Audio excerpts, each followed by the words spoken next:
Assalamu alaikum wa rahmatullahi wa barakatuh. You're back on the Ask Imam show, and today the topic is zakat. We have been discussing various aspects and issues relating to zakat, obviously, and the nature of it, who is applicable, and what is zakat payable on.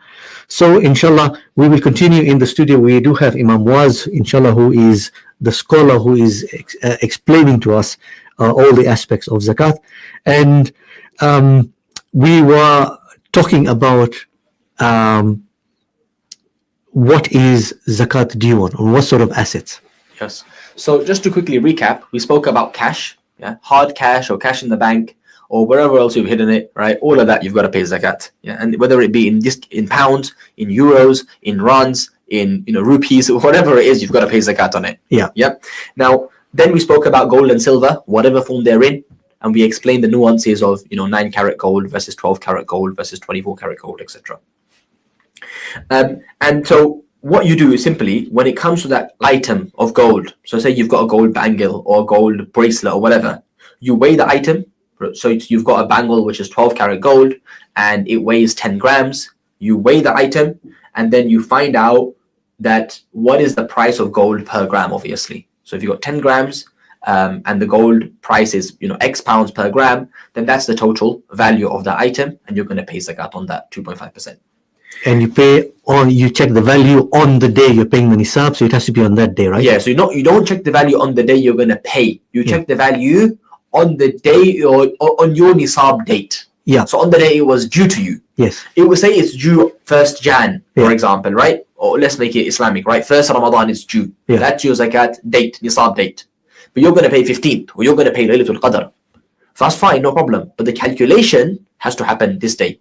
Okay. Just like when it comes to the tax year, the calculation happens on a certain day, like end of 31st March, 1st April, whatever, right? But whether you then pay a month down the line, that's beyond the point. The calculation was on this day. Yeah. So same thing, you calculate based on your zakat nisab date. Okay. Yep. Okay. A third category of wealth, which a lot of people overlook. This is very important, especially for businessmen. And a lot of people are doing businesses nowadays, online businesses, e-commerce, Amazon FBA, whatever, have all these crypto. So merchandise for business. So stock you have, shopkeepers, they have large amounts of stock. The purpose of that stock is that it's going to be sold. Yeah. Or it's going to be in a product that's going to be sold. Then that is zakatable wealth. That merchandise, that stock, that is zakatable wealth. And so you must pay zakat on it. And inshallah, we'll discuss it in a bit more detail later as well. And the fourth category is then livestock, animals. But I assume nobody in Luton is, storing any goats or sheep in their back garden. So inshallah, we'll skip it for today. But yeah, cash, gold and silver, and merchandise for business. Those are 3 of the main asset categories. And then beyond that, you have things like stocks and shares, investments, which we'll discuss inshallah. Okay. So alhamdulillah, you've actually, like you said, very many people might not realize it, but actually their stock is zakat applicable. And I would say similarly to people who own houses, multiple houses. Yeah. So I mean, it's good you asked me that question, because just today after Jumu'ah Salah, one uncle, he approached me and he actually asked me that exact question. That what about houses? So when it comes to houses, the house that you live in, or even a house that you've got as a buy to let, your plan is to rent it out. There is no zakat on the actual price of the house. The value of the house is not liable for zakat, right? So if you own a house that's £300,000, one for yourself, and then you have another one which you rent out, so that's £600,000 of value that you have in those 2 assets. There is no zakat on that. You will instead pay zakat on any rent that comes in. So if whatever from that rent you have accrued on your zakat date, that's what you'll pay zakat on. On the other hand, if you buy a house with the intent to sell it on, so that's your business. You literally buy houses, repair them up, and then sell it on, which I've heard is quite a good business. So if you're doing that, then because you bought it now for trade, it's like your stock in one sense. And so then now that whole value of that property will be zakatable. Okay. Yeah. Okay. So that's that. Yeah. Okay. So if you have multiple properties that you rent out, yes, and you live in a property, and you rent out a number of them, what you're saying is the only zakat that is applicable is on the rent that the person would receive of the other properties. That's correct. And not on any of the value of any of the properties, That's right? completely correct. Right. Okay. That makes sense. Yeah. All right. Okay, let's move on. Can I deduct money that is owed to me? Yeah, so a lot of people ask this question as well. So when it comes to money that is owed to you, again, there's a bit of detail. Like you can understand, zakat is not a simple topic. And that's why we're taking time to answer these questions, because there's so many places you can go wrong. Yeah. And we want to be careful, right? So loans are of different types in Sharia, especially in relation to zakat.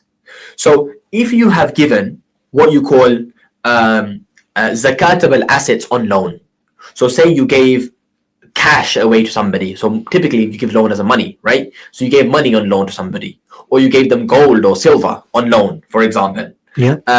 Or you have sold some merchandise from your business and the payment is outstanding. Okay. In all these cases, remember, originally this is zakatable wealth that you've given away. Yeah. Now zakat is due on that wealth. Yeah. Who pays it? You, who is the actual owner of it, or the person you've lended it to? The Sharia says the actual owner pays it. So both don't need to pay it. The person you've lent it to, who's got that cash, does not need to pay it. You are liable to pay the zakat on that cash. You are liable to pay zakat on that money which is due to you for that merchandise, for example. Okay. But when do you have to pay? So what you can do is you can pay that money once you receive it, but you must backtrack the zakat payment. What must you do? You must backtrack the zakat payment. Okay. So what does that mean? Let me give you an example. Yeah. Let's say you gave somebody a loan of £1,000, and so they gave it back to you after 4 years. Let's say 4 years after they gave you the money back. So now, when in that first year, 1 year passes. When that first year passes, right, and your zakat day now comes, you, that £1,000 which you've lent, you as the owner of that money need to pay zakat on that. Okay. So either you can just say, okay, well, I'll just calculate it as part of my total and pay the 2.5%. Yeah. That's fine. Or you can say, once again, you know what, I haven't got that money back yet. I'll pay it when I get it. So what do? You're going to backtrack. Backdate. How? You get that money back in the 4th year. So there's 3 years of zakat that are due on you. So when you get that money back, you say, okay, the first year, I should have paid 2.5% of £1,000, which is £25. Fine. In the second year now, deducting that £25, there are £975 remaining. So I should have paid 2.5% of £975, which is £24.38. And then taking that away, right, you do the same exact calculation and you end up with £23.77. Okay. So when you add all these three amounts up, now totally for 3 years, you are due zakat of £73.14. Okay. So it's not just a simple 2.5%, 2.5%, 2.5%. Yeah. You can do that if you want, but you'll end up paying more than you need to that way. Yeah. You'll end up paying more. So that's fine. You can do that if you want to keep it easy. Yeah. So here you can see in this example, actually is due from you £73 roughly. But if you just do 2.5 of the 1,000, you'll pay £75. Okay. So you're paying more anyway. So that's safer. But you have to backdate. Do you see the point? Yeah. That's what backdating means. So even though you got it back after the 4th year, in the 4th year, those 3 years which you didn't pay on, even though you never had it, you still had to pay. And you can pay all that £73 when you get it. Or you could just say year on year, I'll just pay it. Okay. So both of those options are available to you. So that is the type of money on which zakat is due. That's the money that is owed to you that zakat is due on. Okay. Beyond that, other types of wealth. So let's say, for example, you were going to sell your own car. Now, your own car is not zakatable because it's your own personal property for personal use. It's a necessity of life. So there's no zakat due on your car. So let's say you sold that car, and the money that was owed to you from that car now, they haven't paid you. There is no zakat on that yet.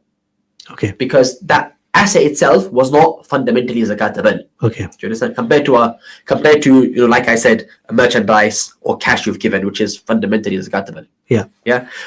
Or for example, your work owes you wages. You've done the work, they just haven't paid you yet. Again, you haven't received that money yet. There's no zakat on that. Okay. So the only money that you have to pay zakat on, which is owed to you, is essentially zakatable assets or merchandise from stock, right? Which are what we call in Sharia strong loans. This is what you have to pay zakat on. Besides that, the other stuff, you don't need to pay zakat on until you receive it. And then on your zakat day, if you have it with you, that's when you pay zakat on it. Okay. So, there are very many companies, right, that will, and especially, if you think about, if you go to a garage to get your car serviced, you get your car serviced, you go pick your car up, you pay the garage owner X amount of money, and you're done. You're done your part. Yeah. However, the garage owner might have bought the oil on credit. He might have bought the fuel filter on credit, because they have this 30-day credit that they tend to take from different suppliers and all. Now, let's say as a supplier of the car parts, for instance, I've got a huge stock of X amount of money. But there's a lot of credit that I give to very many of my customers who take stock off me. Yes. Who some have an agreement, they pay in 30 days, some pay in 90 days. What then happens? Do I now also have to am I liable for that? Yes. I'm still liable. Understood the question. So so like we said, it's just the same exact point I mentioned, which is that when you are say a wholesaler or retailer or whatever else, right? The merchandise which you have fundamentally, that is zakatable. Yes. Okay. So since that merchandise is zakatable, when you now have given it to somebody and they owe you payment for that payment, even though you haven't yet received it, you still are liable to pay zakat on it. Okay. Because originally this was merchandise. It's now turned into money for you. Yeah. That money hasn't yet realized. But ultimately, the original was zakatable. The final is zakatable. So at every stage, you're still in that zakatable place. Okay. So you need to pay zakat. Okay. And remember, this is one of the reasons this is going to be like this, is because otherwise people can just make this into a loophole, isn't it? Yeah, absolutely. Yeah, you can just make it into a loophole and say, 1 second, okay, I've got £100,000 of stock. Oh, I'm selling it to you and he owes me money. Yeah. Oh, so there's no zakat on that because I've sold my stock. I don't have it anymore. That means I don't have to pay zakat. Yeah. Oh, I've got away with, okay, now next day sell it back to me. Yeah. So Sharia has closed these loopholes. That's it. Right? But yeah, in a nutshell, yes, zakat is due. And in a way, wherever, people who tend to think like this, maybe if I try and take it, if I try take this avenue, if I try to get that avenue to try and reduce my zakat, the thing is, who are you actually deceiving? You're only deceiving yourself, But anyway, let's move on. Is zakat due on investments? Yeah. So now, when it comes to, before we go into investments, there's one more. So I had mentioned merchandise just before we go into investments. I think that's quite important to discuss as well, because there is a bit of detail to it, right? So when it comes to merchandise, it's very important to understand that for an item to be considered zakatable, the intention has to be made at the time of purchase that this item is for sale and not for personal use. Okay. So let's say, for example, let's say I'm a retailer. I'm a retailer, and so I go to the wholesale store, to the wholesaler, and I'm buying some stock for my shop. So I am buying, say, bottles and crates of water. So I pick up some crates of water. I pick up, say, 10 crates. And then I pick up 1 or 2 crates for my own house as well. The 10 crates that I have bought for my shop, the plan is to sell them. The 1 or 2 crates I have bought for my house, the plan is to consume them at home. Therefore, the 10 crates which I bought for the shop are zakatable assets. Okay. The 2 crates I bought for my house, they're for personal use, and they are not zakatable. If now, for example, what I do is I take those 2 crates, which are for home, and then I change my mind, and I say, you know what, I'm going to now sell these. Yeah, my shop needs stock, I'm going to sell them. So you're changing your intention. Even then, there will be no zakat due on that. There will be no zakat due. So the key thing, you have to, when you are actually purchasing that thing, right, you have to actually make the intention at that moment of time while purchasing, right, that you're actually going to sell it, right? And if you instead made the intention that it's for personal use, and then you say, okay, you know what, I'm going to sell it, then zakat will only be due when it's actually sold and the money is realized. Do you understand? Or on the flip side, let's say I bought those 10 crates of water to sell, yeah, and then I realized, you know what, I actually need one for home. So I take one home. Now, from those 10 crates, only 9 are zakatable. The one that was initially for sale, but I made it personal, that is no longer going to be zakatable. So in simple words to understand, for an item to be considered zakatable, intention must be made at the time of purchase that the item is going to be sold and not for personal use. Yeah. And connected to this, once we've understood this, how do you actually calculate the value of the merchandise that you have, the value of the stock that you have for zakat, right? How do you calculate it? Well, the way you calculate it is at its selling price. So if I bought those crates of water, for example, at £1 per crate, Okay. yeah, and so I've got 10 crates, so there's £10, but I'm going to sell it for double the price. So therefore, when I pay zakat, what price do I value it at? At double that price, at £20, because that's the price it's worth for you. Absolutely. If, for example, you're a wholesaler, so for you, you're buying stock at £1, those same bottles, but you're selling them at £1.50. So now you're going to calculate it at £1.50. Okay. So not at purchase price, at sale price. Okay. And whatever that sale price is for you. So if you're a retailer, your retail price. If you're a wholesaler, your wholesale price. Okay. So that's very important to understand that that's how you calculate the zakat. Okay. So And it's like- the end product and value of what you actually Yeah, get and done. value, exactly. Yeah. And if you have dead stock, Yeah. because that stock no longer has value, you bought chocolates, but now they've expired. Nobody's buying them. They have no value. Yeah. Even though you might have bought each carton or box of chocolates for £1 each. Yeah. Right? It's dead stock now, so it has no value for you. You can't sell it. So therefore, there is no zakat on that now. Do you understand? Dead stock doesn't have any value. Yeah. So no zakat for it. Okay. So that's the point. Even though you bought the stock with the intention of selling it. Exactly, because now it no longer has value. You can't Yeah. sell expired goods. That's right. Unless you're a dodgy shopkeeper, right? Yeah. But yeah, don't sell expired goods, right? Okay. I mean, sometimes what people do Yeah. with shops is before they're going to sell their goods, and it's about to expire, they'll just cut the price down, Yeah. and it gets sold. Yeah. But yeah, that's the point. Imam, just before you continue, we have a question that came in, and the question is, Salam, is zakat due on money we owe? Now, obviously, we have covered We this. just discussed it. Yeah, we just discussed it.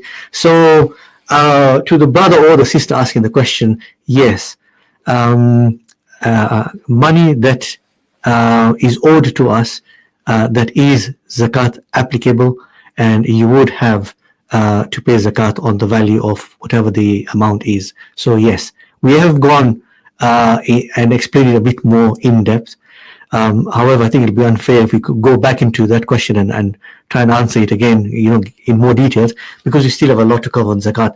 Inshallah, do listen to it on YouTube Live, inshallah.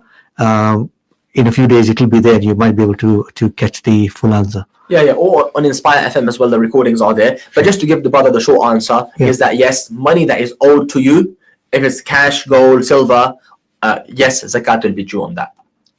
Okay, so yeah, the question is, yes, I mean debt we owe to someone. Okay, so debt you owe to somebody, Yeah. we're going to discuss that inshallah. But now since you've asked it, I will just give you the answer, which is that, remember, when you owe money to somebody, then there's, just like we said, when money is owed to you, only one person has to pay that zakat, right? There can't be zakat paid by two people Yeah, on the same amount of wealth. That's right. Right? So in this case now, let's say you owe money to somebody. That means they have to pay the zakat on that money. Who has to pay? They have to pay. They are the ones who are liable to pay. But like we said, they don't have to pay straight away. Once you give it back to them, they can pay it, but they'll have to backdate it. Yeah. Yeah. But they are the ones who have to pay. You don't have to pay. Because ultimately, it's not your money. It's borrowed. It's their money. Yeah. They're the owners of it. So they pay zakat on it. Okay. Okay. I hope that answers the question. Yeah. So if you borrow the money, then you, the person who's borrowed, don't have to pay. It is the person you borrowed from, they have to pay. And I hope we've sort of kind of answered the question. Imam Muaaz, obviously we don't have a lot of time. We have hundreds of questions still to cover. I'm a bit worried that we might go over and we might not be able to complete all the questions within this, the time that we have. However, let's continue. Okay. Yeah. So we were talking about merchandise, right? Yeah. And there were a few important points that I felt were worthy of mention. So one more additional point is that the business itself, if the business has fixtures and fittings, it has furniture, things like that, right? Then there is no zakat due on those assets either. Okay. So typically for a business, you have zakatable business assets and non-zakatable business assets. Now, what are zakatable business assets? Things like cash, right? Or cash receivables, right? Which simply means that money that is owed to the business for a loan that they've given. Yeah. Or trade receivables. So you've provided some goods or service. Sorry, not goods or service, goods or stock. Yeah, goods or stock, not service. Goods or stock, and you owed money for that. Okay. So again, because that stock would have been zakatable, now you've given it away, the money you've owed is still zakatable. And likewise, stock and inventory. These are all zakatable things. So cash, cash receivables, trade receivables, and stock and inventory. Okay. Now, when it comes to non-zakatable, then service receivables. Why? Because you've provided a service to somebody and they need to pay for that service. So that money will not be zakatable. Why? Until you receive it. Why? Because that service in itself is not a zakatable asset. Yeah. To provide a service is not a zakatable asset, right? Okay. So you don't pay zakat until you actually get the money. Okay. Yeah. Then prepaid expenses. So that means money which has already been paid. So you've paid bills already, for example, prepaid. You don't have that money anymore. So therefore, it's not yours, and therefore, there's no zakat due on that. Yeah. Then fixtures and fittings. So these are personal assets which belong to the business, and they may even grow in value over time. But there's no zakat on that. The property itself, the plants, and the equipment, no zakat. And likewise, any intangible fixed assets.